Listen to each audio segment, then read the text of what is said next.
वह 4 periodic property है, atomic radius, ionisation energy and electron affinity and electronegativity. Electron affinity और electronegativity दोनों लगभग लगभग सेम ही है, लेकिन बस डिफरेंस क्या है कि एक को हम लोग आयोनिक बॉन्ड के रेफरेंस में पढ़ते हैं और दूसरे को कोवेलेंट बॉन्ड के रेफरेंस में पढ़ते हैं। सबसे पहला जो है आपका पीरियोडिक प्रॉपर्टी एटॉमिक रेडियस। तो एटॉमिक रेडियस होता क्या है? कोई भी एटम है, एटम को हम लोग सर्कुलर मानते हैं, तो एटम के न्यूक्लियस से उसके आउटर मोस्ट सेल का, यानी जो उसका वैलेंस सेल है जहां पे वैलेंस इलेक्ट्रॉन है, उस सेल का डिस्टेंस जो है वो कहलाता है उसका एटॉमिक रेडियस। तो जिस पे क्या है, जितना जेड इफेक्टिव यानी effective nuclear charge, effective nuclear charge जिसका ज्यादा होगा उसका एटॉमिक रेडियस कम होगा। अब इसको हम लोग देखते हैं कि कैसे ग्रुप में हम लोग कैसे, या एक लाइन में हम लोग कैसे उसको वो करते हैं। तो चलिए एक बार पहले पीरियोडिक प्रॉपर्टी देख लेते हैं। पीरियोडिक प्रॉपर्टी से केवल डेफिनेशन जो है हम लोग पहले देख लेते हैं। तो एटॉमिक रेडियस, एटॉमिक रेडियस कहने का मतलब हुआ कि उसके आउटर मोस्ट सेल का डिस्टेंस कहां से, न्यूक्लियस से जितना होगा वही उसका रेडियस कहलाएगा। जैसे सर्कल के केस में होता है, सर्कल के केस में हम लोग क्या लेते हैं, सेंटर से सरकमफ्रेंस तक का जो डिस्टेंस होता है वही रेडियस कहलाता है। उसी तरह सेंटर में क्या होता है, न्यूक्लियस, उस न्यूक्लियस से आउटर मोस्ट जो वैलेंस सेल होते हैं उसका डिस्टेंस जो है वही कहलाता है एटॉमिक रेडियस। उसके बाद सेकंड प्रॉपर्टी आपका आयोनाइजेशन एनर्जी। आयोनाइजेशन एनर्जी क्या होगा? आयोनाइजेशन एनर्जी जो होता है कि किसी भी गैसियस एटम से, किसी भी एलिमेंट के गैसीय एटम से इलेक्ट्रॉन को विड्रॉ करने के, इलेक्ट्रॉन निकालने की जो के लिए जो एनर्जी हमको यूटिलाइज होता है, जो एनर्जी हमको देना पड़ता है, जो एनर्जी रिक्वायर्ड होता है, वही एनर्जी कहलाता है ionisation energy. Third property electron affinity. Electron affinity हम लोग चेक करते हैं generally in terms of ionic bond. Ionic bond में क्या होता है, कैटायन और एनायन बनता है। एक आयनाइज होगा तो कैटायन बनेगा यानी इलेक्ट्रॉन रिलीज करेगा, इलेक्ट्रॉन डोनेट करेगा। दूसरा जो है इलेक्ट्रॉन को एक्सेप्ट करेगा, यानी इलेक्ट्रॉन एक्सेप्ट करके वो एनायन फॉर्म करेगा, एनायन फॉर्म करेगा यानी उस पर निगेटिव चार्ज एटम पे आएगा। तो इलेक्ट्रॉन एक्सेप्ट करने की जो कैपेबिलिटी है, इलेक्ट्रॉन लेने की, और जब इलेक्ट्रॉन कोई जो एलिमेंट होता है जो इलेक्ट्रॉन एक्सेप्ट करने की जिसकी कैपेबिलिटी होती है, जो एक्स्ट्रा इलेक्ट्रॉन एकोमोडेट कर सकता है, तो उसको जैसे ही इलेक्ट्रॉन मिलेगा वो क्या होगा, एनर्जी रिलीज करेगा, एनर्जी बाहर छोड़ेगा। वो एनर्जी जो है वही डिसाइड करता है कि किसी भी एलिमेंट का इलेक्ट्रॉन एफिनिटी कितना होगा। जितना ज्यादा एनर्जी वो रिलीज करेगा उतना ज्यादा उसका इलेक्ट्रॉन एफिनिटी होगा, यानी वो जो एटम है इलेक्ट्रॉन लेने के बाद उतना ज्यादा स्टेबल कंडीशन में, स्टेबल स्टेट में चला जाएगा। ठीक है। उसके बाद जो फोर्थ प्रॉपर्टी है इलेक्ट्रोनेगेटिविटी, ये कहलाता है कि जहां पे देखिए कोवेलेंट बॉन्ड में हम लोग क्या पढ़े हैं कि दो एटम जो है करीब में आते हैं और वो आपस में जो इलेक्ट्रॉन है उनका जो अनपेयर्ड इलेक्ट्रॉन है जो कि वैलेंस सेल में पाए जाते हैं वो आपस में क्या होता है, शेयर करते हैं। वो आपस में क्या करेंगे, उनके बीच में इंटरमीडिएट में एक इलेक्ट्रॉन डेंसिटी क्लाउड बन जाता है, डेंस क्लाउड बनता है, जिसके कारण वो एक दूसरे को अट्रैक्ट या एक दूसरे से बंध जाते हैं, अट्रैक्शन फोर्स जनरेट हो जाता है। तो उस इलेक्ट्रॉन क्लाउड को जो उनके बीच में बना है उसको कौन ज्यादा अपनी ओर खींच के रखता है, अपनी ओर अट्रैक्ट करके जो ज्यादा रखेगा उसकी ज्यादा इलेक्ट्रोनेगेटिविटी होगी। यानी उस इलेक्ट्रॉन क्लाउड को अपनी ओर अट्रैक्ट करने की एबिलिटी को ही हम इलेक्ट्रोनिगेटिविटी कहते हैं। ठीक है, तो ये क्या है, अट्रैक्शन मेजर है, कहां पे, केमिकल बॉन्डिंग में। और कैसा chemical bonding, covalent chemical bonding में कितना वो किसी एलिमेंट, किसी इलेक्ट्रॉन क्लाउड को यानी पेयर्ड इलेक्ट्रॉन को यानी बॉन्डिंग इलेक्ट्रॉन को अपनी ओर अट्रैक्ट करके रख पाता है। ये चारों प्रॉपर्टी का डेफिनेशन यानी इसका मीनिंग क्या है, ये आपको समझ में आया? बोलिए, उसके बाद हम लोग डिस्कस करेंगे कि हाँ ग्रुप में, पीरियड में, या फिर टॉप टू बॉटम या लेफ्ट टू राइट जाने में इसका क्या चेंजेज होता है, क्या कौन इंक्रीज होता है, कौन डिक्रीज होता है। उसके बाद पहले हमको प्रॉपर्टी समझ में आना चाहिए कि प्रॉपर्टी का मतलब क्या है। यहां पे जो है, जो पीरियोडिक प्रॉपर्टी जो है, ये सब एलिमेंट, जितने भी आपके एलिमेंट है वो वेरी अलग अलग शो कर सकते हैं। अलग अलग शो करने का मतलब उनकी कैपेबिलिटी अपनी अलग अलग है। क्यों? क्योंकि उसमें इलेक्ट्रॉन, प्रोटॉन, इनकी नंबर अलग अलग। ठीक है, जिसके कारण उनके बीच में अट्रैक्शन, रिपल्सन फोर्सेस जो होते हैं वो डिफरेंटली ऑपरेट होते हैं, यानी डिफरेंट तरीके से उसमें आपको वो पाए जाते हैं। तो यहाँ पे चार हमको पीरियोडिक प्रॉपर्टी पढ़ना है जो हमें बॉन्डिंग वगैरह में काम आता है। Atomic radius, ionisation energy, electron affinity and electronegativity. Atomic radius क्या है कि जैसा एक सर्कल है, एक सर्कल में क्या होता है, सेंटर से सरकमफ्रेंस के बीच में जितना डिस्टेंस होता है वही रेडियस हो जाता है।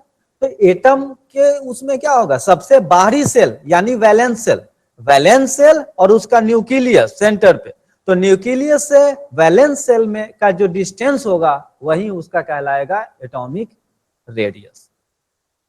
ठीक है, दूसरा चीज आयनाइजेशन एनर्जी। आयनाइजेशन एनर्जी का मतलब होता है कि किसी भी गैसियस एटम्स, अगर मेटल भी है तो हम उसको कन्वर्ट करते हैं पहले किसमें, गैसियस स्टेट में, वहां से एटम सेपरेट करना आसान होता है। सॉलिड स्टेट से एटम सेपरेट करना बहुत ट्रिपिकल। तो क्या होता है, पहले गैसियस स्टेट में कन्वर्ट करते हैं और उस गैसियस एटम से एक इलेक्ट्रॉन या दो इलेक्ट्रॉन, जितने भी इलेक्ट्रॉन वहां से बाहर निकालने हैं, वो जो उसके लिए जो हमको एनर्जी देना पड़ता है या एनर्जी यूटिलाइज होता है वही कहलाता है आयोनाइजेशन एनर्जी या आयोनाइजेशन पोटेंशियल। ठीक है, तीसरा प्रॉपर्टी है इलेक्ट्रॉन एफिनिटी। इलेक्ट्रॉन एफिनिटी का यूटिलाइज हम लोग कहां कर रहे थे, इलेक्ट्रॉन एफिनिटी का यूटिलाइज कर रहे थे आयोनिक कंपाउंड में। तो क्या होता है इलेक्ट्रॉन एफिनिटी, इलेक्ट्रॉन एफिनिटी होता है किसी भी एटम का एबिलिटी, उसकी योग्यता, क्या चीज के लिए, इलेक्ट्रॉन एक्सेप्ट करने के लिए। इलेक्ट्रॉन वो एक्सेप्ट कर पाता है कि नहीं कर पाता है। जो इजिली इलेक्ट्रॉन एफिनेट करे, एक्सेप्ट कर लेगा, और तो वो क्या होगा, वो उसकी इलेक्ट्रॉन एफिनिटी ज्यादा होगी। तो इलेक्ट्रॉन इजिली कौन एक्सेप्ट करेगा, जैसे क्या होता है कि किसी को भी, जैसे क्लोरीन ही है मान लीजिए, उसको एक एटम, एक इलेक्ट्रॉन मिला किसी से, जो एक इलेक्ट्रॉन उसमें मिला तो वो नोबल गैस कॉन्फ़िगरेशन हासिल कर लेगा, इनर्ट गैस के कॉन्फ़िगरेशन में आ जाएगा। जैसे ही इनर्ट गैस के कॉन्फ़िगरेशन में आएगा वो वहां पे एनर्जी रिलीज करेगा अपने आप को स्टेबल कर लेने के लिए। तो इलेक्ट्रॉन एफिनिटी जो प्रोसेस है वो एक्सोथर्मिक प्रोसेस है, यानी कोई इलेक्ट्रॉन अगर लेता है तो वो एनर्जी रिलीज करता है। तो जितना ज्यादा वो एनर्जी रिलीज करेगा उतना ज्यादा उसकी इलेक्ट्रॉन एफिनिटी होगी। ठीक है उसके बाद नेक्स्ट प्रॉपर्टी इलेक्ट्रोनिगेटिविटी। इलेक्ट्रोनिगेटिविटी में कहा हम डिस्कस करते हैं, इलेक्ट्रोनिगेटिविटी डिस्कस करते हैं शेयरिंग बॉन्ड में। शेयरिंग यानी कोवेलेंट बॉन्ड। कोवेलेंट बॉन्ड में क्या होता है कि दो न्यूक्लियस के बीच में यानी दो एटम के बीच में इलेक्ट्रॉन क्लाउड बनता है।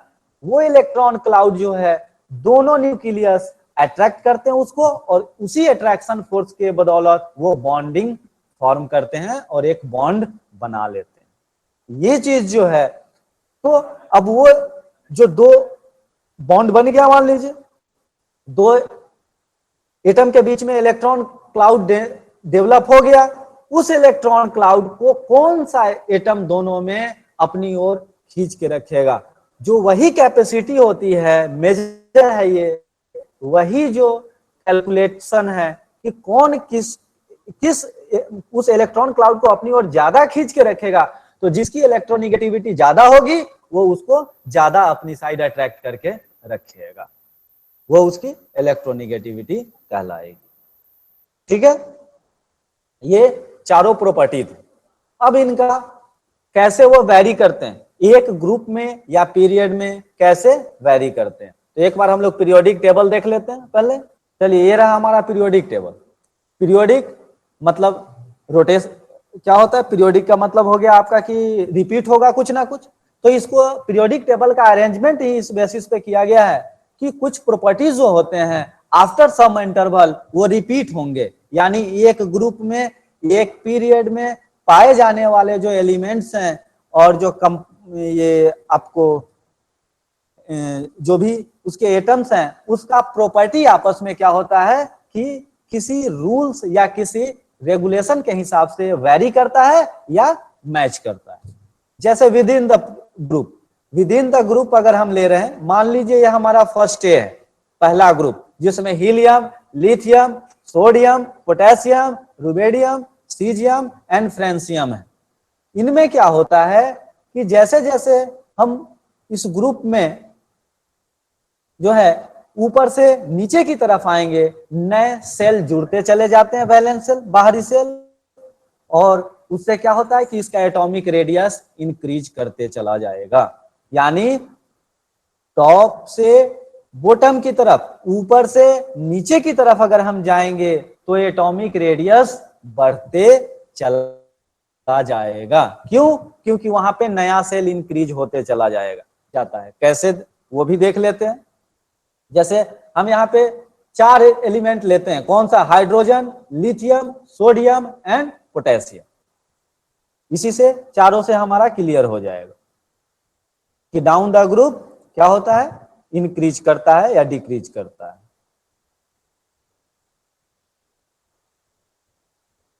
चलिए, हम अपना कल हम लोग जो पढ़े थे वो चीज है, इसको थोड़ा क्लीन कर लेते हैं।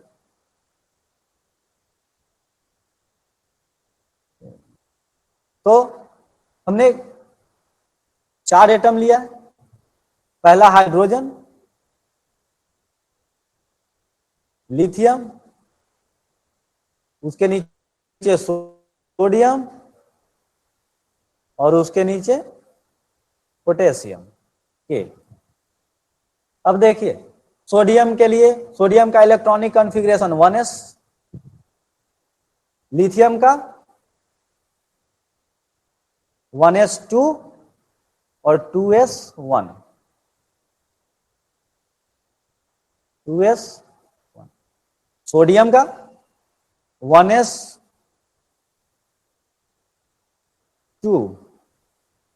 2s2, 2p6 और 3s1। अब पोटेशियम के कंडीशन में आते हैं, 1s2, 2s2, 2p6,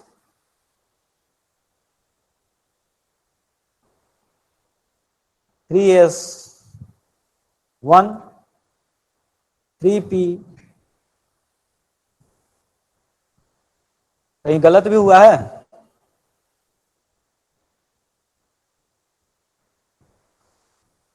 पोटेशियम का एटॉमिक नंबर कितना होता है? 19। तो जब हमारे पास इलेक्ट्रॉन है यहाँ पे, तो हम इसको 1 क्यों देंगे? जब ये यहाँ पे 2 आएगा ना, 2 और ये 6, इसके बाद किस में जाएगा, 3d या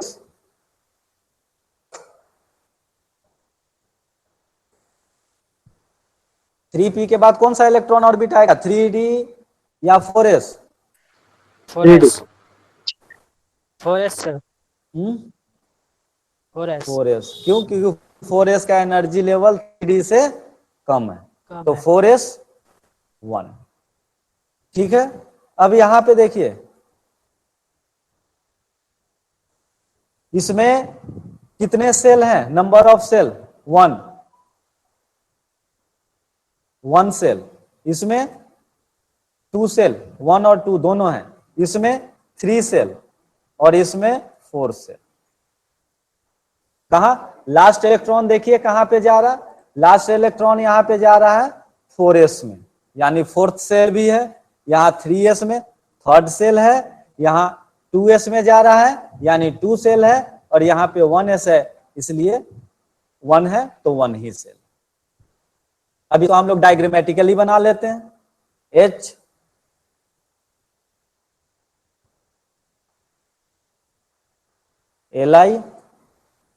Li में 2 सेल है तो 1 सेल ये और 1 सेल ये। तीसरा जो है सोडियम,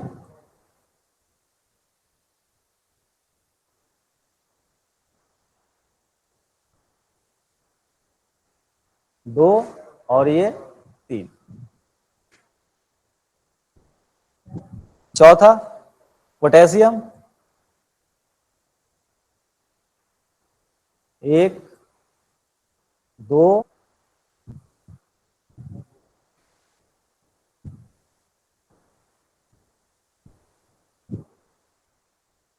ठीक है। अब आप शुरू से लेकर वो देखिए, जैसे जैसे आप एक ग्रुप में नीचे आते जा रहे हैं क्या हो रहा है, एटॉमिक रेडियस जो है इंक्रीज करते जा रहा है, यानी सेंटर से आउटर मोस्ट सेल का जो डिस्टेंस है वो हर ग्रुप हर पीरियड में, फर्स्ट पीरियड में हाइड्रोजन में फर्स्ट पीरियड था, ये सेकंड पीरियड है तो इसमें कुछ ना कुछ इंक्रीज कर गया, दो दो ग्रुप वो आ गए, सेल आ गए, यहाँ पे थोड़ा और इंक्रीज कर गया, 3 सेल आ गए, यहाँ पे 4 हो गया, यहाँ पे और ज्यादा हो गया। तो ये क्या, डाउन द ग्रुप इंक्रीज करेगा क्या, एटॉमिक रेडियस। एक ग्रुप में हम लोग ऊपर से नीचे अगर जाते जाएंगे तो वहां क्या होगा, एटॉमिक रेडियस इंक्रीज करेगा। ठीक है, एटॉमिक रेडियस समझ में आ गया। Yes sir. Yes sir. हाँ बोलिए रुद्रा। सर समझ में आ गया सर। चलिए, तो एटॉमिक रेडियस पे ही सारा चीज टिका हुआ है। कैसे, देखिए, अब इस एक डायग्राम से ही हम लोग सारा प्रॉपर्टी क्लियर कर सकते हैं। कैसे, ये देखिए, यहां से न्यूक्लियस से जितना ये दूर होगा वैलेंस इलेक्ट्रॉन, उतना इससे इलेक्ट्रॉन निकालना आसान होगा। यानी जो सेंटर है हमारा, सेंटर पे पॉजिटिव चार्ज है, इस पॉजिटिव चार्ज से जितना दूर होगा क्या, वैलेंस इलेक्ट्रॉन, बॉन्ड फॉर्मेशन में कौन पार्टिसिपेट करता है, वैलेंस इलेक्ट्रॉन। तो ये मान लीजिए हम, ये हमारा न्यूक्लियस है, अब इससे जितना दूरी पर अगर वैलेंस इलेक्ट्रॉन हमारा होगा उतना आसानी से हम वहां से इलेक्ट्रॉन क्या कर सकते हैं, बाहर निकाल सकते हैं। इसका साउंड हो रहा है, नॉइज आ रहा है।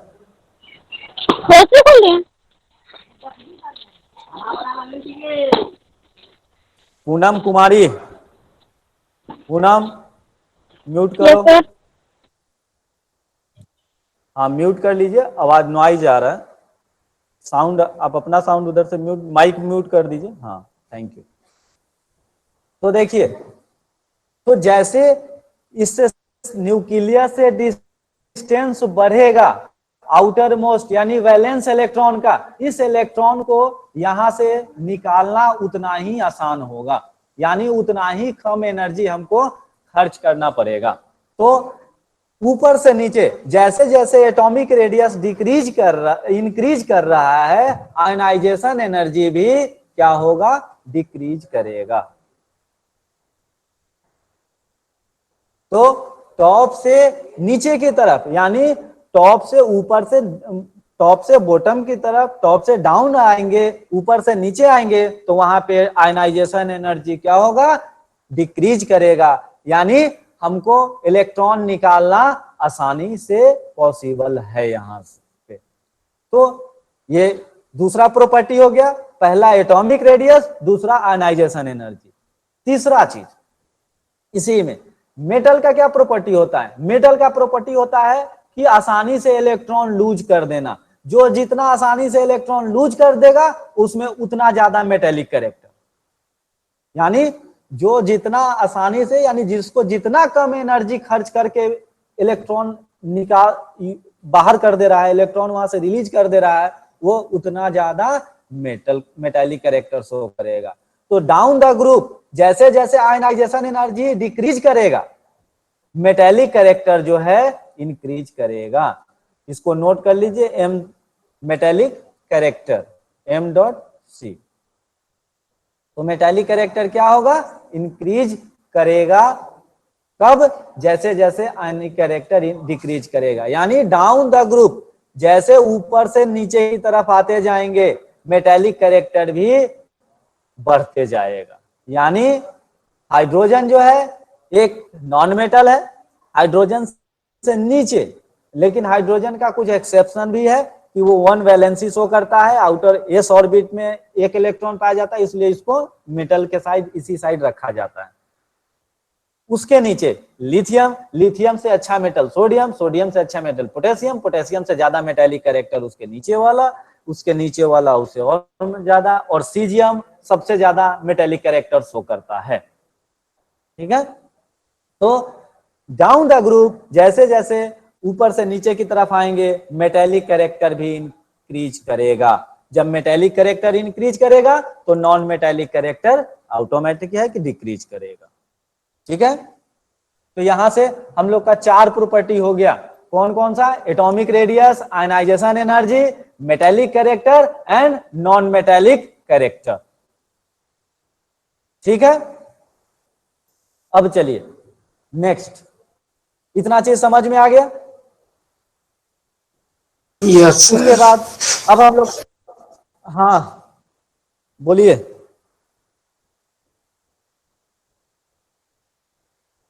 कुछ बोल रहे हैं? नहीं सर। चलिए, तो यहां से जो हमको प्रॉपर्टी पता चला, एटॉमिक रेडियस इंक्रीज करेगा, ऊपर से नीचे मेटेलिक कैरेक्टर इंक्रीज करेगा, आयनाइजेशन एनर्जी भी डिक्रीज करेगा। सभी ग्रुप में ये चीज फॉलो होता है। ठीक है, उसके बाद नेक्स्ट हमारा प्रॉपर्टी, आयनाइजेशन एनर्जी खत्म, इलेक्ट्रॉन एफिनिटी। इलेक्ट्रॉन एफिनिटी में एक एक्सेप्शन भी है, एक्सेप्शन भी हम लोग डिस्कस करेंगे। पहले electron affinity group and period में समझ जाए, जो कि हमने समराइज किया है इस चीज को। कि देखिए, moving left to right and moving top to bottom. यहां टॉप टू बॉटम वाले में देखिए, नीचे वाले में एटॉमिक रेडियस इंक्रीजेज, जैसे ही ऊपर से नीचे जाएंगे इलेक्ट्रॉनिक रेडियस क्या होगा, इंक्रीज होगा। Second point, ionisation energy decrease होगा। आयनाइजेशन एनर्जी क्या होगा, डिक्रीज होगा। जब उसके पास इलेक्ट्रॉन रिलीज करने की कैपेसिटी बढ़ जाएगी, समझिए, जब इलेक्ट्रॉन रिलीज करने की कैपेसिटी बढ़ जाएगी तो ऑटोमेटिक है इलेक्ट्रॉन एफिनिटी, यानी इलेक्ट्रॉन को अट्रैक्ट करने की, इलेक्ट्रोनिगेटिविटी यानी इलेक्ट्रॉन को एक्सेप्ट करने की, और इलेक्ट्रॉन को अट्रैक्ट करने की कैपेसिटी उसकी डिक्रीज होगी।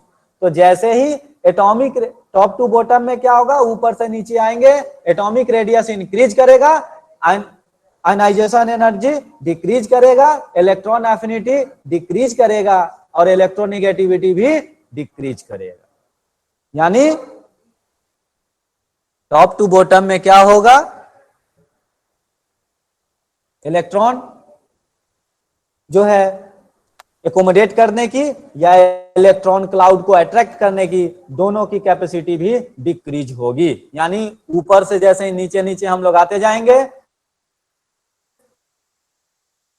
नेगेटिविटी तीनों डिक्रीज करेगा। बस बढ़ेगा क्या, एटॉमिक रेडियस बढ़ेगा, क्या, मेटेलिक कैरेक्टर। मेटेलिक कैरेक्टर और एटॉमिक रेडियस बढ़ गया, यानी जैसे जैसे एटॉमिक रेडियस बढ़ेगा मेटेलिक कैरेक्टर बढ़ेगा। आयनाइजेशन एनर्जी डिक्रीज होगा, इलेक्ट्रॉन एफिनिटी डिक्रीज होगा, इलेक्ट्रोनिगेटिविटी डिक्रीज होगा। अब चलते हैं लेफ्ट टू राइट। हाँ हेलो, इलेक्ट्रॉन एफिनिटी बोलिए। और इलेक्ट्रोनेगेटिविटी ठीक से समझ में नहीं आया सर। इलेक्ट्रॉन एफिनिटी होता है कि जैसे कोई इलेक्ट्रॉन हम एकोमोडेट कर लिए, मान लीजिए जैसे आयोनिक कंपाउंड में क्या होता है, एक एलिमेंट जो होता है इलेक्ट्रोपॉजिटिव एलिमेंट होता है, इलेक्ट्रॉन को छोड़ता है, ठीक है। एक एलिमेंट इलेक्ट्रॉन को डोनेट करता है, रिलीज करता है, जैसे सोडियम हो गया, सोडियम ने इलेक्ट्रॉन रिलीज किया, तो दूसरा एटम जो होगा उस इलेक्ट्रॉन को एक्सेप्ट कर लेगा, यानी अपने ऑर्बिट में उसका जो सेल है उसमें इलेक्ट्रॉन क्या करेगा, वो ऑक्यूपाई कर लेगा, उसमें इलेक्ट्रॉन घूमने लगेगा, उसका इलेक्ट्रॉन हो जाएगा। समझे electron affinity? Yes sir, hello, समझ गए सर। Yes sir. चलो, नहीं समझे तो समझिए।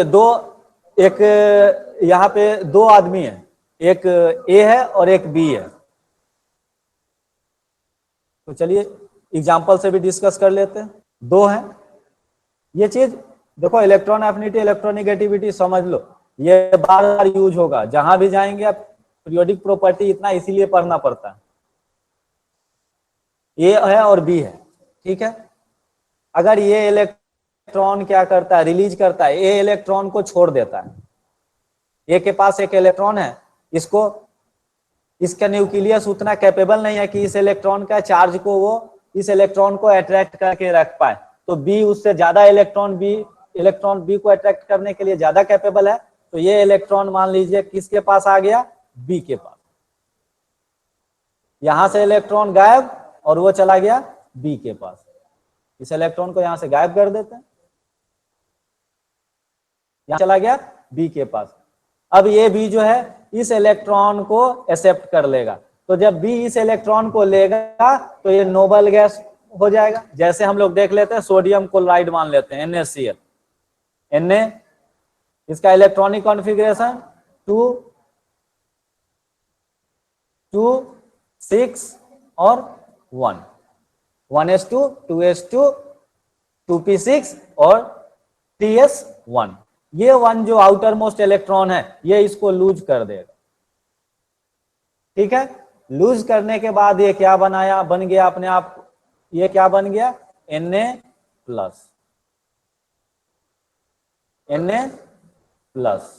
और इसका इलेक्ट्रॉनिक कॉन्फ़िगरेशन क्या हो गया, 1s2 2s2 2p6 एंड बस यही, इतना ही। आउटर मोस्ट में ये 8 इलेक्ट्रॉन हो गए इसके 2s में, 2 और 8 का इलेक्ट्रॉनिक कॉन्फ़िगरेशन इसका आ गया, ठीक है। इसको भी 8 ही कर देते हैं, जब तक 1s नहीं लिखेंगे तब तक कंफ्यूज रहोगे। ये 8 2 8 1 के कॉन्फ़िगरेशन में, ये भी आ गया आपका 2 8 के कॉन्फ़िगरेशन में। आउटर मोस्ट ऑर्बिट में 8 इलेक्ट्रॉन इसके आ गए। अब ये क्या हुआ, मान लीजिए क्लोरीन है, इसका इलेक्ट्रॉनिक कॉन्फ़िगरेशन बताइए, क्लोरीन का एटॉमिक कॉन्फ़िगरेशन 287। 287, ठीक है। इसके आउटर मोस्ट ऑर्बिट में कितने इलेक्ट्रॉन है, 7, इसको चाहिए आउट कंप्लीट करने के लिए 8, तो एक इलेक्ट्रॉन यहां से आया, तो ये क्या बन गया,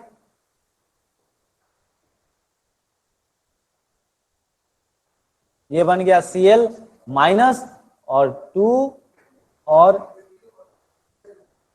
8 और 8।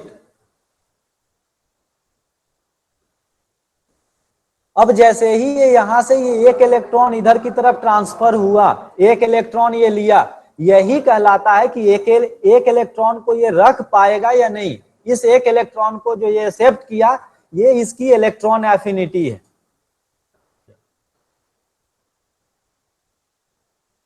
ये इसकी इलेक्ट्रॉन एफिनिटी।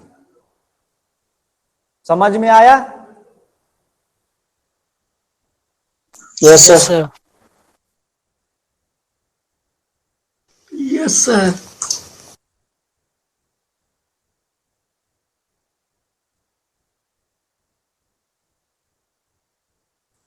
चलिए, तो सिंपल सा है इलेक्ट्रॉन एफिनिटी। तो बस क्या है कि इलेक्ट्रॉन ये लेगा, तो ये एक्सोथर्मिक प्रोसेस है। जैसे ही इसका ऑर्बिट फुल होगा ना क्लोरीन का, जैसे ही नोबल गैस का ये इलेक्ट्रॉन इसको मिलेगा, यहां से हीट जो है एनर्जी के फॉर्म में वो रिलीज हो जाएगा। इसीलिए यही चीज जो है बोलते हैं हम कि ये एक्सोथर्मिक प्रोसेस है, यानी जैसे ही क्लोरीन को इलेक्ट्रॉन मिलता है हीट यहां से रिलीज होता है। ठीक है, यानी हीट ये स्टेबल स्टेट में आ जाएगा। तो जितना इलेक्ट्रोनिगेटिविटी ज्यादा होगा किसी कंपाउंड, किसी एलिमेंट का इलेक्ट्रॉन एफिनिटी, वो उतना इलेक्ट्रॉन को एक्सेप्ट करने का, आयनिक बॉन्ड बनाने का चांस उसका ज्यादा रहता है। तो इलेक्ट्रॉन, ये समझ में आ गया ना इलेक्ट्रॉन एफिनिटी। अब चलते हैं हम लोग इलेक्ट्रोनिगेटिविटी। तो इलेक्ट्रोनिगेटिविटी कहां डिस्कस करते हैं? ये जहां पे देखिए, यहां पे इलेक्ट्रॉन का ट्रांसफर हो रहा है, यहां पे इलेक्ट्रॉन सोडियम से क्लोरीन को चला जा रहा है, यहां कंप्लीट ट्रांसफर है, कोई शेयरिंग वगैरह का नहीं। लेकिन जहां पे शेयरिंग होगा, जैसे मान लीजिए यही हम ले लेते हैं हाइड्रोजन बॉन्ड का HF bond, hydrogen fluorine bond जो है। अब इसमें क्या है, चूंकि ये दोनों का एक एक इलेक्ट्रॉन यहां पे मिल गया, यहां पे दोनों का एक एक इलेक्ट्रॉन आया, ये बीच में एक इलेक्ट्रॉन क्लाउड बन गया, इलेक्ट्रॉन क्लाउड यहां पे बीच में बन गया। अब इस इलेक्ट्रॉन क्लाउड को कौन अपनी तरफ ज्यादा अट्रैक्ट करके रखता है, हो सके तो फ्लोरीन का क्या है, फ्लोरीन का इलेक्ट्रोनिगेटिविटी ज्यादा होता है, उसका न्यूक्लियस चार्ज जो है वो बाहर ज्यादा पाया जाता है। इसलिए ये इलेक्ट्रॉन इस तरीके से फिगर में दिखाने के लिए हो रहे हैं कि बता रहे हैं बस केवल, यहां इस तरीके से, यानी हाइड्रोजन से दूर और फ्लोरीन के साइड ज्यादा, इस तरीके से यह अरेंज हो सकता है। यानी बीच में एक इलेक्ट्रॉन डेंसिटी बन जाता है, उस इलेक्ट्रॉन डेंसिटी को कौन अपनी ओर अट्रैक्ट करके ज्यादा रख पाता है, जो जितना उसको अपनी ओर अट्रैक्ट करके रख पाएगा वही उसकी इलेक्ट्रोनिगेटिविटी दूसरे से उतनी ज्यादा होगी।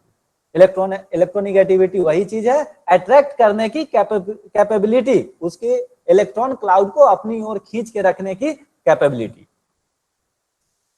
समझे सर? कैसे पता करेंगे कौन सा मतलब एटम जो है ज्यादा अट्रैक्ट करने की कोशिश करेगा? चलिए वही चीज अब नेक्स्ट चलते हैं वहां पे। फिर ये चीज कैसे पता करेंगे, कैसे? अब इलेक्ट्रॉन को अट्रैक्ट कौन करता है सो बताइए, एटम का कौन सा पार्ट इलेक्ट्रॉन को अट्रैक्ट करेगा? न्यूक्लियस। हाँ, इलेक्ट्रॉन क्या होता है, निगेटिव चार्ज होता है। Yes sir. Yes sir. और पूरे एटम में पॉजिटिव चार्ज कौन सा हुआ? न्यूक्लियस। Yes sir. अगर जिसका इफेक्टिव न्यूक्लियर चार्ज, यानी जिसका पॉजिटिव चार्ज उसके बाहरी इलेक्ट्रॉन के आगे तक हो, यानी बाहरी इलेक्ट्रॉन के भी थोड़ा अगर बाहर तक हो, तभी ना ये दूसरे का इलेक्ट्रॉन भी अट्रैक्ट कर पाएगा अपनी साइड। तो ये ऑटोमेटिक है। जिसका एटॉमिक साइज छोटा होगा, यानी जिसका एटॉमिक रेडियस जो होगा वो छोटा होना चाहिए, ताकि इसका जो न्यूक्लियस जो है वो बाहर तक अपने अट्रैक्शन फोर्स को का प्रभाव डाल सके, इफेक्ट डाल सके। तो उस कंडीशन में क्या होगा, तभी ये बाहरी इलेक्ट्रॉन को, अगर यहां पे किसी दूसरे का इलेक्ट्रॉन आ गया है पेयरिंग में, तो इसको ये अट्रैक्ट कर लेगा। तो न्यूक्लियस चार्ज क्या होना चाहिए? जेड इफेक्टिव बोलते हैं उसको, इफेक्टिव न्यूक्लियस चार्ज। तो वो कहां, जैसे जैसे एटम का साइज छोटा होते जाएगा तो उसमें क्या है कि बढ़ते जाएगा। अब एटम का साइज कैसे छोटा होगा सो देखिए, पहले हम लोग क्या देखे थे, ऊपर से नीचे तक, टॉप से बॉटम तक एटम का साइज देखे थे। अब हम लोग चेक कर लेते हैं क्या, लेफ्ट टू राइट, यानी बाएं से दाएं, यानी विद इन ए पीरियड। तो हम विद इन ए पीरियड किसको किसको ले लेते हैं, 2 से 3 एलिमेंट ले लेते हैं, जैसे लिथियम, बेरिलियम, बोरोन और कार्बन ले लेते हैं। चलिए लिथियम, उसके बाद बेरिलियम, बोरोन, तो ये हमारा है, समझ, ये हमारा लिथियम, ये लिथियम, ये बेरिलियम Be, और ये हमारा बोरोन, और ये कार्बन।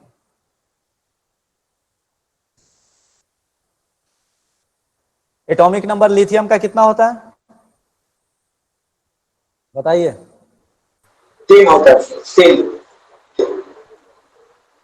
3, ठीक है। बेरिलियम का 4, वैसे ही 4, 5, 6। 5 और 6। हम एक पीरियड में लेफ्ट टू राइट मूवमेंट करेंगे तो सेल नंबर नहीं बढ़ता है। देखिए कैसे, 1s 2 और 2s 1। आउटर मोस्ट सेल कौन सा हुआ? 2। यहां पे देखिए 1s 2 and 2s 2, outer most shell 2, 1s 2, 2s 2 and 2p 1। यहां पे 1s 2, 2s 2 एंड 2p 2। अब इसके आगे जितने भी हैं, नाइट्रोजन, ऑक्सीजन, फ्लोरीन और नियोन, सब में p में ही आते रहेगा। तो यहां पे देखिए कितने सेल हो गए, यहां पे लिथियम के केस में 2 सेल, यहां भी 2s में आ रहा है यानी 2 सेल, यहां भी 2 है, लास्ट 2, और यहां भी 2। लेकिन यहां पे न्यूक्लियस चार्ज जब हम काउंट करेंगे प्रोटॉन, तो जितना एटॉमिक नंबर होता है वही उसका न्यूक्लियस चार्ज मतलब नंबर ऑफ प्रोटॉन होता है। तो यहां पे कितना है? 3, यहां पे 3, यहां पे 4, यहां पे 5, यहां पे 6।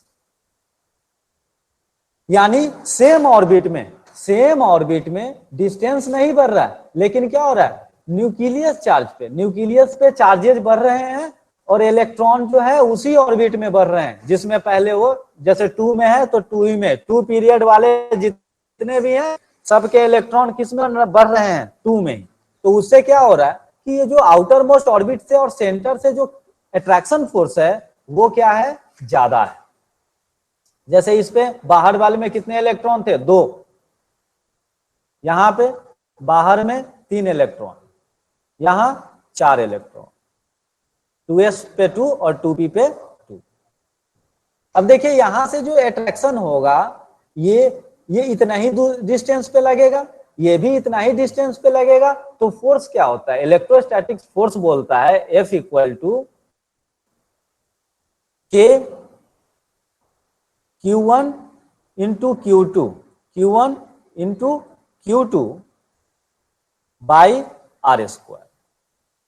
आर क्या है? डिस्टेंस दोनों चार्ज के बीच में।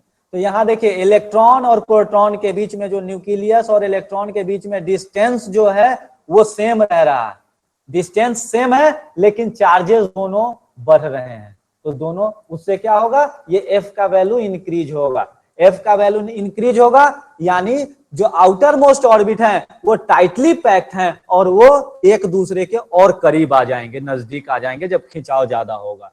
तो क्या होगा? लेफ्ट टू राइट, जैसे ही लेफ्ट टू राइट मूवमेंट होगा पीरियड्स में एलिमेंट का न्यूक्लियस साइज जो है, एटॉमिक रेडियस जो है वो डिक्रीज होगा यानी घटेगा। समझ में आया? लेफ्ट टू राइट जैसे ही हम मूवमेंट करेंगे तो क्या हो रहा है? Nucleus charges, effective nucleus charges बढ़ने के कारण एटॉमिक रेडियस जो है वो डिक्रीज करेगा। चलिए तो अब नोट्स देख लेते हैं थोड़ा इसके बेसिस पे। देखिए moving left to right, moving left to right, ऊपर वाला देखिए एटॉमिक रेडियस डिक्रीजेज, यानी लेफ्ट टू राइट एक ही पीरियड में, ये दो, एक ऐसा नहीं कि आप एक पीरियड में, सेकंड पीरियड में देखिए और थर्ड पीरियड में देखिए, नहीं, एक पीरियड की बात करें, एक ही पीरियड में कंपैरिजन करते हैं, कंपैरिजन सेम ग्रुप या सेम पीरियड में कर रहे हैं। एटॉमिक रेडियस जो है लेफ्ट टू राइट डिक्रीज होगा, ठीक है। तो उसके कारण क्या क्या डिक्रीज हो जाएगा, सो देखिए आयनाइजेशन एनर्जी इंक्रीज हो जाएगा, क्यों? क्योंकि एटॉमिक रेडियस डिक्रीज होगा तो आउटर मोस्ट ऑर्बिट से इलेक्ट्रॉन निकालने के लिए ज्यादा एनर्जी खर्च करना पड़ेगा, तो आयनाइजेशन एनर्जी इंक्रीज होगा, इलेक्ट्रॉन एफिनिटी इंक्रीज होगा, इलेक्ट्रोनिगेटिविटी भी इंक्रीज होगा, ठीक है। समझे ये प्रॉपर्टी?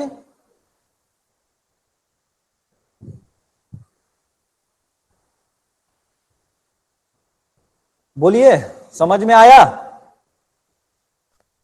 Yes sir. सर चलिए अब इसका डायग्रामेटिकली व्यू देख लीजिए।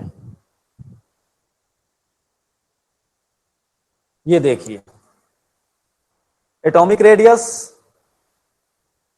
ऊपर से नीचे इंक्रीज करेगा, राइट टू लेफ्ट इंक्रीज करेगा, तो लेफ्ट टू राइट डिक्रीज करेगा, ठीक है। आयनाइजेशन एनर्जी इधर से इधर लेफ्ट टू राइट इंक्रीज करेगा, ये इंक्रीजिंग के लिए बनाया गया है, और electron affinity left to right increase करेगा, यहां ऊपर से नीचे इलेक्ट्रॉन एफिनिटी इंक्रीज करेगा, आयनाइजेशन एनर्जी भी ऊपर से नीचे इंक्रीज करेगा।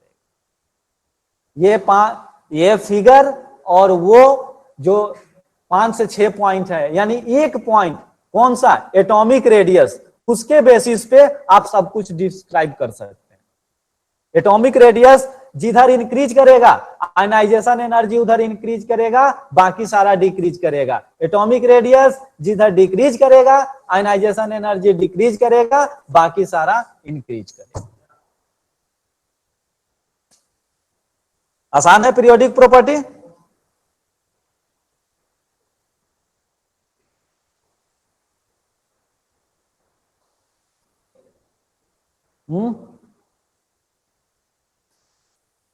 बोलिए, पीरियोडिक प्रॉपर्टी आसान है?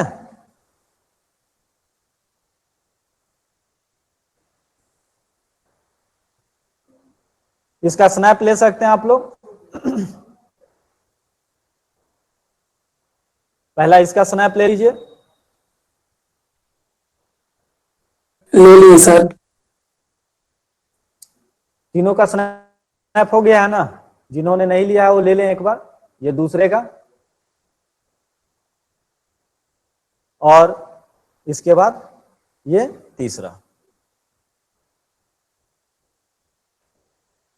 इतना में हमको बॉन्डिंग रिलेटेड जितना पीरियोडिक प्रॉपर्टी जरूरत पड़ेगा उतना पीरियोडिक प्रॉपर्टी हम लोग का कंप्लीट हो गया। चलिए अब हम अपने लुईस स्ट्रक्चर पे हम लोग चलते हैं, इसको करते हैं हम बंद।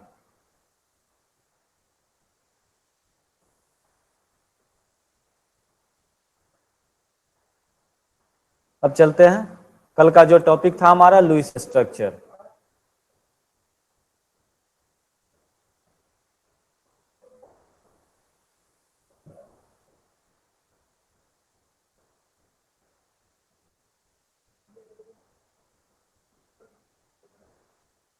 देखिए लुईस स्ट्रक्चर पे जैसे NO3 माइनस आयन का लुईस स्ट्रक्चर कैलकुलेट करना है।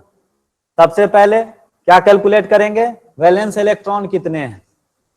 ये पूरे एटम में NO3 निगेटिव आयन में वैलेंस इलेक्ट्रॉन टोटल कितने अवेलेबल हैं, प्रेजेंट हैं, ठीक है, वो कैलकुलेट कर लिया। N1 5, ये दिख रहा है 5 क्या है, नाइट्रोजन के आउटर मोस्ट ऑर्बिट में, यानी वैलेंस इलेक्ट्रॉन कितने हैं 5, तो 5 वो प्लस ऑक्सीजन के कितने होते हैं 6, तो ये 6।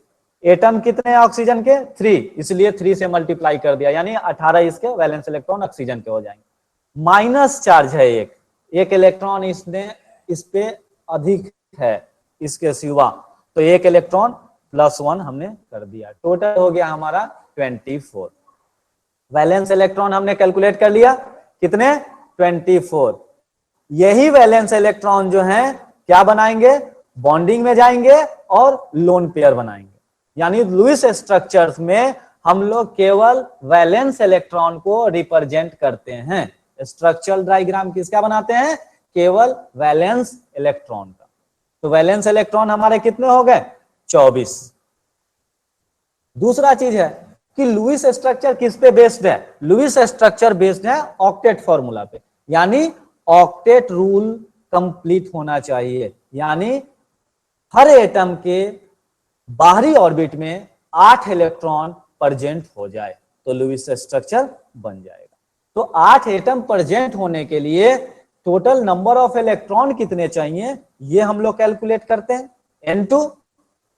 तो कितने एटम है हमारे पास, 3 ऑक्सीजन के और 1 नाइट्रोजन के, 4, और सबको 8 चाहिए। तो 8 इंटू 8 इंटू 4 इक्वल टू 32, यानी 32 इलेक्ट्रॉन हमारे चाहिए ऑक्टेट रूल को कंप्लीट करने के लिए। ठीक है, दो चीज हमने कैलकुलेट कर लिया, वैलेंस इलेक्ट्रॉन कितने हैं, ऑक्टेट रूल कंप्लीट करने के लिए कितने इलेक्ट्रॉन चाहिए। अब यहां पे हम लोग निकालेंगे कि अब जब दोनों में डिफरेंसेस है, 24 वैलेंस इलेक्ट्रॉन है और 32 क्या है, 32 आपका ऑक्टेट रूल कंप्लीट करने के लिए इलेक्ट्रॉन चाहिए। तो डिफरेंस कितने हैं, जितने डिफरेंस है उतने ही बॉन्डिंग इलेक्ट्रॉन होंगे। यानी N3 N2 माइनस N3 यानी 32 माइनस 24 इक्वल टू 8। 8 इलेक्ट्रॉन जो है वो बॉन्डिंग में पार्टिसिपेट करेंगे, 8 इलेक्ट्रॉन बॉन्डिंग में पार्टिसिपेट करेंगे। तो ये 8 इलेक्ट्रॉन किसके होंगे, ये इन्हीं 24 में से 8 इलेक्ट्रॉन होंगे जो कि बॉन्ड बनाएंगे। तो ये 24 में से 8 इलेक्ट्रॉन क्या हो गया, बॉन्ड बनाएंगे। तो 24 8 इलेक्ट्रॉन का कितना बॉन्ड होगा, maximum 4 bond, maximum 4 bond. 2 electron मिलके एक बॉन्ड बनाते हैं, तो नंबर ऑफ बॉन्ड हमने निकाल लिया कितना, 4। नंबर ऑफ बॉन्ड हमारा आ गया 4। उसके बाद अब जो बाकी एलिमेंट है उसको, बाकी इलेक्ट्रॉन है उनको भी रिप्रेजेंट करना है, दिखाना है। तो वो कहां जाएंगे, वो बस केवल ऑक्टेट पूरा करेंगे, किस फॉर्म में, लोन पेयर के फॉर्म। उनका काम है बस ऑक्टेट को कंप्लीट करना लोन पेयर के फॉर्म में। तो वो हम लोग निकालते हैं 24 में से 8 electron, 20 out of 24 8 electron have been utilised, किसके लिए, बॉन्ड फॉर्मेशन के लिए 8 इलेक्ट्रॉन यूज हो गए। तो बच कितने गए अभी हमारे पास, तो N4 कैलकुलेट करेंगे, N1 माइनस जो बॉन्डिंग बन गया यानी 8, यानी हमारे पास कितने बच गए, ये 16 इलेक्ट्रॉन। अब इस 16 के लोन पेयर निकालने हैं, तो 16 एलिमेंट जो है वो लोन पेयर बनाएगा, तो 2 मिलके एक पेयर बनाएगा, तो कितने पेयर होंगे, 8। इस 8 लोन पेयर को हमको अब अरेंज करना है इस तरीके से, और इस 4 बॉन्ड पेयर को, कि ये सभी एलिमेंट का ऑक्टेट कंप्लीट हो जाए। ठीक है, तो इसमें जैसे ही जो सबसे कम इलेक्ट्रोनिगेटिव है, तो नाइट्रोजन जो होता है ऑक्सीजन से कम इलेक्ट्रोनिगेटिव होता है, तो उसको हम लोग सेंटर में ले लेंगे। जो कम इलेक्ट्रोनिगेटिव है उसको सेंटर में लेंगे, इसीलिए जो कम इलेक्ट्रोनिगेटिव होता है उसी पर हम लोग पॉजिटिव चार्ज डालते हैं। इसीलिए हम लोग, मैं बताया भी था आपको कि अगर कोई भी माइनस प्लस चार्ज आता है तो उसको आंख मूंद के बीच वाले एटम पे डाल दीजिए। बॉन्डिंग और लोन पेयर बनाने के बाद कोई भी प्लस चार्ज हो रहा है तो आंख मूंद के उसको बीच वाले एटम पे डाल दीजिए, लेकिन साइड वाले में कैलकुलेट करना पड़ता है। तो यहां से क्या, नाइट्रोजन सेंटर एटम हो गया, क्यों, क्योंकि लेस इलेक्ट्रोनिगेटिव है, किससे, ऑक्सीजन से। अब जो हो गया 4 बॉन्ड बनेंगे, तो 3 एटम है और 4 बॉन्ड, यहां से ये नोट कर लीजिए, 4 बॉन्ड और 8 लोन पेयर। इसको हम लोग बना के अभी चेक कर लेंगे। चलिए, 4 बॉन्ड और 8 लोन पेयर। सेंट्रल एटम हमारा था नाइट्रोजन, बाकी 3 ऑक्सीजन के एटम, ऑक्सीजन को इसके चारों तरफ 3 साइड में कहीं भी डाल दीजिए। इससे एक एक बॉन्ड तो पहले ये बना लेगा, 4 बॉन्ड है। अब 3 बॉन्ड बन गए, कोई एलिमेंट बाकी नहीं है, चौथा बॉन्ड भी इसी में से किसी में बनेगा तो इसको डबल हो जाएगा। 4 बॉन्ड बन गए हमारे। बॉन्डिंग इलेक्ट्रॉन जो थे, बॉन्डिंग जितने नंबर ऑफ बॉन्ड थे 4 बॉन्ड बन गए, यानी 8 इलेक्ट्रॉन हमारा यूटिलाइज हो गया। 4 इंटू 2, 8 इलेक्ट्रॉन हमारा यूटिलाइज हो गया। किसके फॉर्म में? बॉन्डिंग इलेक्ट्रॉन के फॉर्म में। बी बॉन्डिंग इलेक्ट्रॉन बोल देते हैं इसको। बॉन्डिंग इलेक्ट्रॉन के फॉर्म में हमारा 8 इलेक्ट्रॉन यूटिलाइज हो गया। अब बचा कितना? 16 इलेक्ट्रॉन, जो कि कितने लोन पेयर बनाएगा? 8। अब इस 8 लोन पेयर को क्या करना है हमको? इस तरीके से अरेंज करना है कि इसका ऑक्टेट कंप्लीट हो जाए। तो सबसे पहले ऑक्टेट कंप्लीट शुरू करना करते हैं बाहर वाले इलेक्ट्रॉन, बाहर वाले एलिमेंट का, यानी ऑक्सीजन का यहाँ पे कंप्लीट करेंगे। तो इसके इस ऑक्सीजन के कितने इलेक्ट्रॉन है? एक बॉन्ड बना है तो 2 इलेक्ट्रॉन, बाकी चाहिए कितने इसको? 600। एक 3 लोन पेयर इसको दे दीजिए, 6 बन गए। इसको भी उतने ही चाहिए क्योंकि यहां पे भी 2 हैं और 6 इसको भी चाहिए।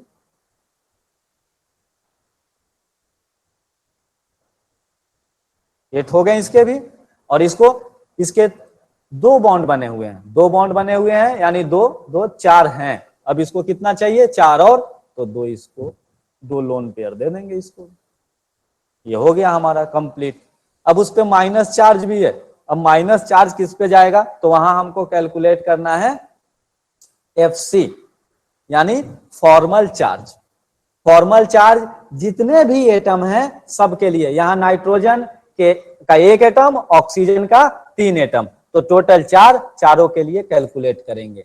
तो क्या था फॉर्मूला फॉर्मल चार्ज कैलकुलेट करने का? बोलिए, कल फॉर्मूला बताए थे। Balance electron minus lone pair electron minus 1/2 into number balance of electron बराबर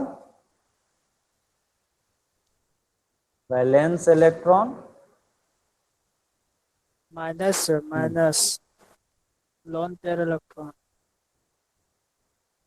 माइनस, हाँ उसके बाद lone pair electron minus 1/2 into minus pair electron 1/2 into bond pair electron. Yes sir.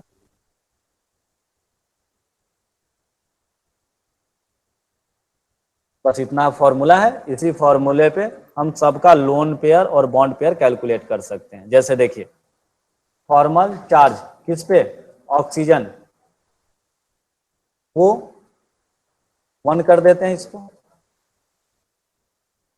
1 इसका नाम दे देते हैं इस जगह पे किसी O1, चलो इसका ले लेते हैं, कोई भी एक सिंगल बॉन्ड जो बना रहा है उसका ले लेते हैं। तो कितना ऑक्सीजन का वैलेंस इलेक्ट्रॉन कितना होता है? 6 माइनस लोन पेयर कितने हैं? जो एक एक बॉन्ड बना रहा है ऑक्सीजन, लोन पेयर कितने हैं उस पे बताइए? लोन पेयर इलेक्ट्रॉन कितने हुए हैं उस पे? 6 यहाँ 6 पे इस ऑक्सीजन पे लोन पेयर इलेक्ट्रॉन कितने हुए? 6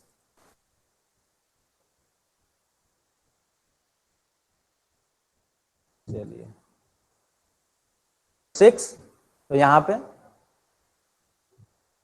6 माइनस किए, माइनस कितना बॉन्डिंग इलेक्ट्रॉन कितने हैं इसमें?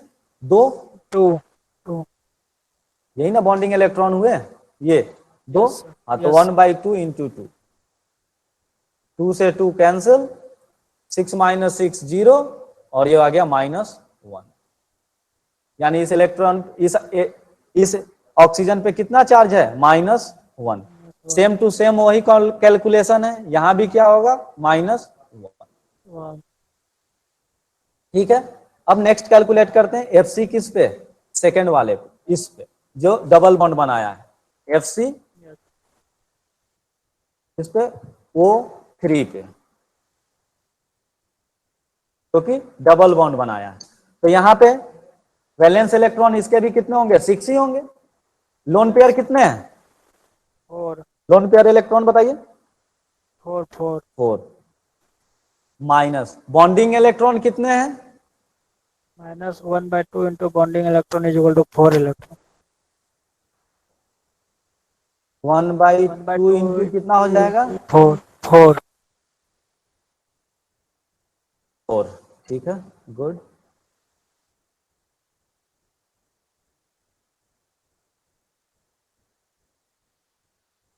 वन बाई टू, इसको भी ब्रैकेट में कर देते हैं। 1/2 इंटू 4 हो गया। तो टोटल कैलकुलेट करके हमारा कितना आ जाएगा? 6 माइनस 4 2, और 1/2 से 2 4 कैंसिल होगा तो आ जाएगा 2, तो 2 माइनस 2 0। यहां आ गया आपका 2 माइनस 2 इक्वल टू 0। तो इस पे कितना चार्ज हो गया? इस ऑक्सीजन पे 0। ठीक है, इस पे -1, इस पे -1, लेकिन हमारा चार्ज NO3 पे एक ही था, तो इस पे एक प्लस चार्ज आएगा, वो भी कैलकुलेट कर लेते हैं।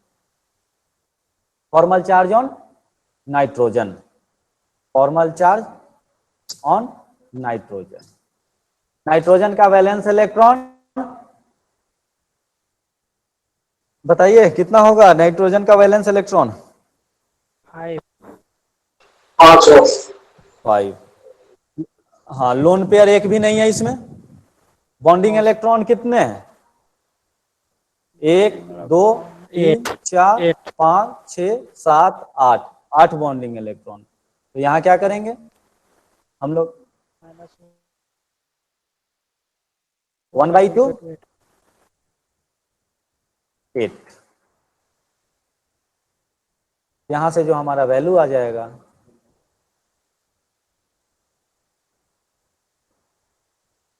फाइव माइनस ये 2 से ये 4 गया, 4 टाइम्स, ये आ जाएगा 4 इक्वल टू 1। 1 है, पॉजिटिव 1 है, तो यहाँ पे +1 चार्ज। एक ये आपस में न्यूट्रलाइज हो जाएगा, तो कितना बच जाएगा? NO3 -1 हो गया ये हमारा। तो फॉर्मल चार्ज कैलकुलेट करना आ गया, लुईस स्ट्रक्चर निकालना आ गया। तो बोलिए इसमें कोई प्रॉब्लम नहीं है? नेक्स्ट क्लास में हम लोग वैलेंस बॉन्ड थ्योरी पढ़ेंगे, VBT, वैलेंस बॉन्ड थ्योरी।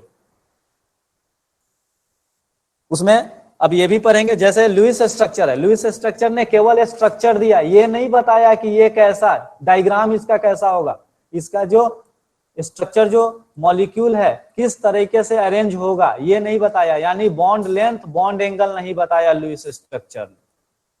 जो बॉन्ड एंगल बॉन्ड लेंथ नहीं बताया, तो इसीलिए ये थ्योरी जो है फेल कर गया, और फिर नया थ्योरी हम लोग को पढ़ना पड़ा, बैलेंस बॉन्ड थ्योरी। आगे जाके बैलेंस बॉन्ड थ्योरी भी फेल कर जाएगा।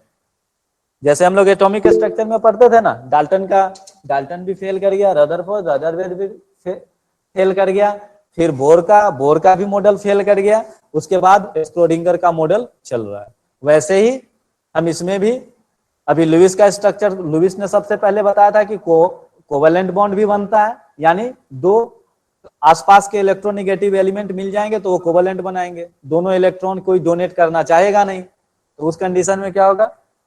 तो कोवेलेंट बॉन्ड बनेगा, शेयरिंग से बनेगा। उस शेयरिंग का स्ट्रक्चर बताया लुईस ने कि ऐसे ऐसे उसको डॉट स्ट्रक्चर वैलेंस बॉन्ड के, वैलेंस इलेक्ट्रॉन के हिसाब से बताया जा सकता है, लेकिन उन्होंने कोई उसका ज्योमेट्री नहीं बताया कि ये अरेंजमेंट कैसे होगा, इनका अरेंजमेंट हम इसको इस तरह से भी लिख सकते थे। हमारा जो है ये इस तरीके से भी, ये जो हमने इस तरीके जो बनाया, इसको इस तरीके से भी बना सकते थे।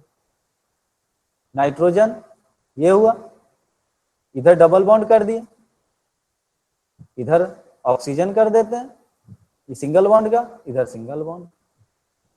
तो अगर हम 3 डायमेंशनल ओरिएंटेशन देखेंगे तो ये दोनों डिफरेंट है। बॉन्डिंग देखेंगे केवल तो सही है, केवल स्ट्रक्चरल बॉन्डिंग देखेंगे तो सही है, लेकिन जब हम ज्योमेट्री देखेंगे तो ये दोनों एक सेम नहीं है, डिफरेंट। तो आगे हम लोग का ज्योमेट्री आ जाएगा, उसमें बॉन्ड लेंथ, बॉन्ड एंगल, ये सब चीज आ जाएगा। चलिए आज के लिए बस इतना ही, फिर से मिलते हैं नेक्स्ट क्लास में।